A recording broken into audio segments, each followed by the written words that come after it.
Menjemput. Sinar matahari telah mengintip dari celah jendela. Alana mulai mengeliat, membuka kelopak matanya perlahan. Ia sedikit terkejut saat sepasang bola matanya menatap raut wajah tampan menyambut paginya.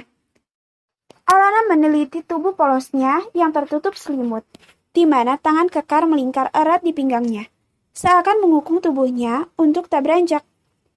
Oh astaga, dia berada di dalam pelukan Zain yang kini telah menjadi suami sebenarnya. Suami sebenarnya, ya, karena semalam mereka telah menikmati malam pertama selayaknya sepasang suami istri. Dia telah memberikan mahkotanya untuk suaminya itu. Wajah Alana seketika memanas mengenang percintaan mereka semalam. Terasa syahdu karena Tuan Jutek ini begitu lembut mencumbuknya. Ah, rasanya memalukan. Bagaimana dia mendesah, mengerang karena Zain. Rasanya Alana tidak mampu untuk berhadapan dengan pemuda itu. Dia harus pergi. Dengan hati-hati, Alana menggerakkan tubuhnya. Sedikit meringis saat merasakan tubuhnya terasa remuk. Apalagi bagian bawahnya yang terasa perih. Alana mengangkat tangan Zain yang melingkar di pinggangnya. Setelah berhasil bebas, Alana pun turun dari ranjang, memunguti pakaian lalu beranjak keluar kamar. Sementara itu, Zain yang baru saja tersadar dari tidur lelapnya, terjangkit dengan cepat, duduk di ranjang. Saat ia sudah tak mendapati istrinya tidak ada lagi di sampingnya. Kemana dia? Gumam Zain, meneliti keadaan kamar. Tidak ada tanda-tanda perempuan itu di kamarnya. Zain lalu meraih gagang telepon di nakas. Di mana dia? Tanya Zain pada pelayannya melalui sambungan telepon. Nona sudah pergi, Tuan. Ujar Bibi Lucy. Pergi. Sentak Zain, menaruh kembali gagang teleponnya. Zain mendesah kasar. Dasar vampir Cina. Pergi begitu saja. Aku kan belum memberinya ciuman selamat pagi. Dejak Zain gemas akan ulah istrinya itu. Zain beralih menarik sudut bibirnya ketika kepingan kenangan malam pertamanya terngiang. Ah, rasanya ada jutaan kupu-kupu menggelitik hatinya. Indah dan manis sekali. Mengingat itu, tubuh Zain kembali menegang. Ia menatap tubuh bagian bawahnya. Ah, sial. Kini telah kembali berdiri kokoh. Ah, dia itu kan tadi bisa satu kali lagi. Seenaknya saja pergi tanpa pamit. Dejak Zain ingin kembali menyatu dengan Alana. Zain pun mendesak kasar, beranjak ke kamar mandi untuk mengguyur tubuh panasnya dengan air dingin. Hari telah menjelang sore. Di ruangan kantor presdir, Zain sedang duduk termenung di depan layar komputernya, menopang dagu dengan senyum terus menghiasi wajahnya. Sejak tadi, bayangan malam pertamanya terus menari-nari di pikirannya. Berawal dengan perdebatannya dengan Alana, berakhir dengan malam pertama. Ken masuk ke dalam ruangan, bergedik saat melihat wajah Tuan Juteknya kini berganti senyuman. Tuan, sapa Ken yang telah berada di hadapan Zain. Lamunan Zain buyar, lalu mengalihkan pandangannya. Kembali memasang wajah Jutek, mengeguh saja, dicaknya. Seperti biasa, Ken lalu meletakkan laporan di meja. Ken hendak pergi. Zain seketika teringat sesuatu. Ken, apa taman yang aku perintahkan padamu sudah mulai mengerjakannya? Tanya Zain memasang raut wajah tak sabar. Ken termenung, menatap wajah tuannya. Meneliti apa tuannya ini bercanda. Dia baru saja diberi tugas kemarin. Dia sudah bertanya tempat itu. Hei tuan, dia bukan jin di dalam dongeng. Bisa mengerjakan dengan cepat. Jerit Ken. Belum tuan. Kenapa lama sekali, Ken? Saya masih mencari tempat yang pas, Tuan. Jawab Ken. Zain menarik napas berat. Taman tanda cintanya yang akan dia ungkapkan pada Alana agar berkesan. Entah kapan rampung. Zain takut tidak dapat menahan diri mengungkapkan semua perasaannya.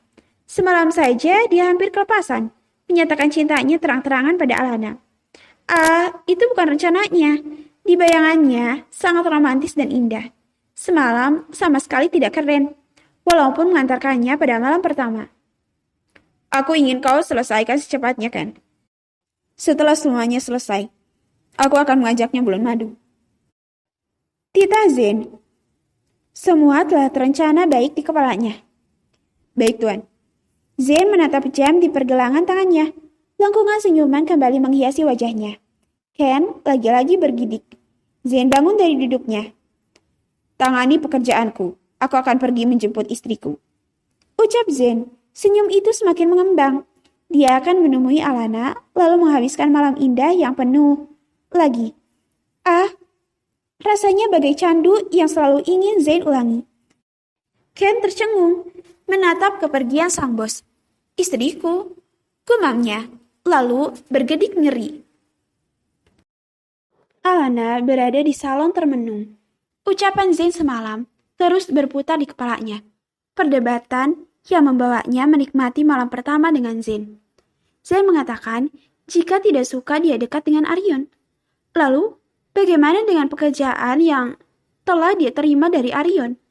Bagaimana menjelaskannya pada suaminya itu?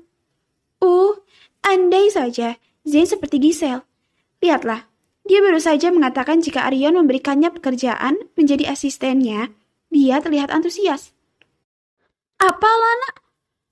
Kau akan menjadi asisten untuk memake up di tempat syuting Arion?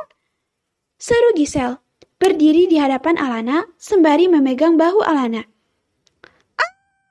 Alana, kau sangat beruntung. Heboh Giselle, suara memenuhi salon.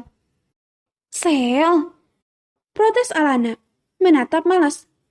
Alana, ini kesempatan langka. Kau sangat beruntung. Alana yang bekerja bersama Arion, Giselle yang begitu antusias. Iya, Sel, gajinya besar dan lumayan untuk menambah tabungan biaya operasi wajahku. Balas Alana. Iya, Lan, jangan buang-buang kesempatan ini. Ya ampun, andai itu aku akan bertemu dengan banyak lelaki tampan di lokasi syuting nanti. Iris mata Giselle berbinar. Siapa tahu bisa cinlok Alana. Tambah Giselle. Alana memutar bola mata malas. Dasar Giselle tak jauh dari pemuda tampan. Sel, ini pekerjaan, bukan bertemu lelaki tampan. Ya ampun Alana, namanya juga usaha. Siapa tahu berawal dari cinlok, berakhir dengan dicolok. Ujar Giselle antusias. Sel, mata Alana memicing, sedangkan Giselle hanya membalasnya dengan cengiran. Obrolan terhenti saat seorang pria tampan dengan setelan jas masuk ke dalam salon. Aliran darah Alana seakan berkumpul di wajah. Seketika ia merona malu. Bayangan percintaan mereka semalam. Ya ampun, dia belum siap bertemu dengan Zain saat ini. Kenapa dia muncul sih? Alana belum siap bertemu. Alana, dia menjemputmu lagi. Giselle kembali heboh, menatap Zain yang terlihat mempesona. Semakin meningkat saja kemajuan mereka. Batin Giselle. Alana hanya terdiam. Tolong sembunyikan dia. Alana, dia selalu datang menjemputmu. Ini bagus. Berawal dari dijemput, berakhir. Suara Giselle tertahan saat mata Alana telah melotot galak padanya. Iya. Giselle lalu menyeringai saat Zain semakin dekat. Alana, berawal dari dijemput, berakhir dengan diemut. Seru Giselle, kemudian beralih kecil meninggalkan Alana, membiarkan pasangan ini. Giselle! Geram Alana. Giselle memajukan bibirnya, menggoda Alana. Semakin mati kutu dan salah tingkah saja Alana dibuat sahabatnya itu.